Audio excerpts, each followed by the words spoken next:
शराबबंदी के बावजूद सारण में जहर का कारोबार, आंकड़े चौंकाने वाले।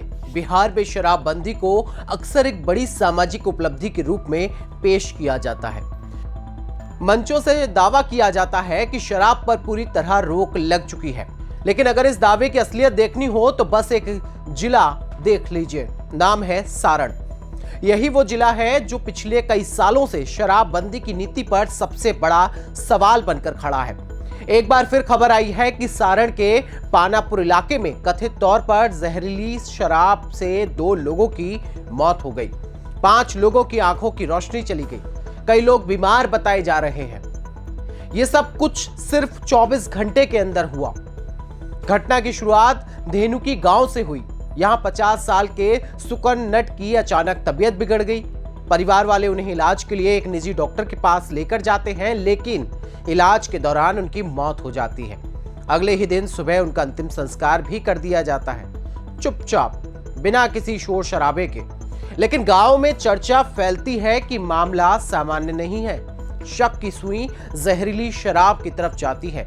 इसी बीच एक और खबर आती है दुबोली गांव से, जहां 40 साल के धर्मेंद्र राय की भी तबीयत अचानक बिगड़ जाती है। उन्हें पटना इलाज के लिए ले जाया जाता है, लेकिन वहां भी उनकी जान नहीं बचती।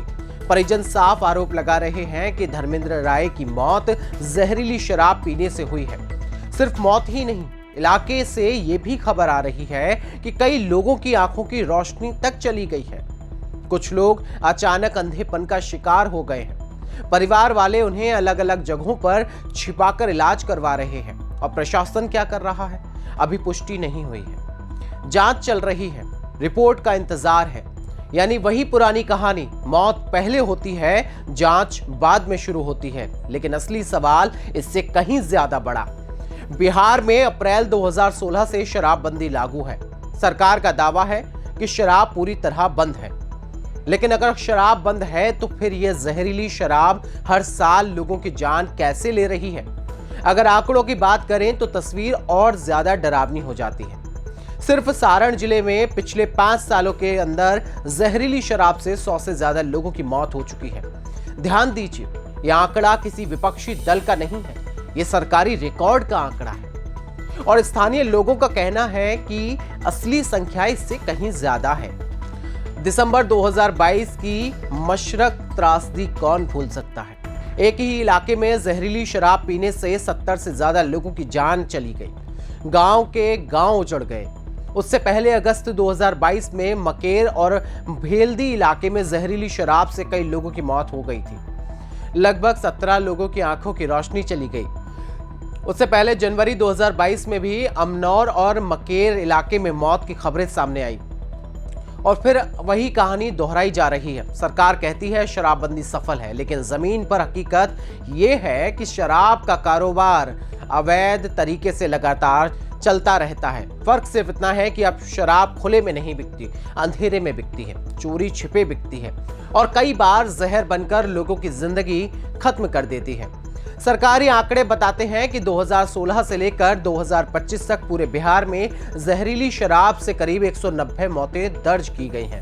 लेकिन जमीनी हकीकत इससे अलग कहानी सुनाती है। गांव में लोग कहते हैं कि असली संख्या सरकारी आंकड़ों से 2 या 3 गुना ज्यादा हो सकती है। सबसे बड़ा सवाल यह है कि अगर शराबबंदी इतनी सख्ती से लागू है तो फिर यह जहर लोगों तक पहुंच कैसे रहा है? क्यों हर कुछ महीने बाद किसी गांव से मौत की खबर आती है? क्यों हर बार कुछ परिवार हमेशा के लिए उजड़ जाते हैं? और क्यों हर बार प्रशासन वही जवाब देता है? जांच चल रही है, रिपोर्ट का इंतजार है। सारण की जमीन पर खड़े होकर अगर कोई शराबबंदी का सच देखना चाहे तो उसे किसी रिपोर्ट की जरूरत नहीं पड़ेगी।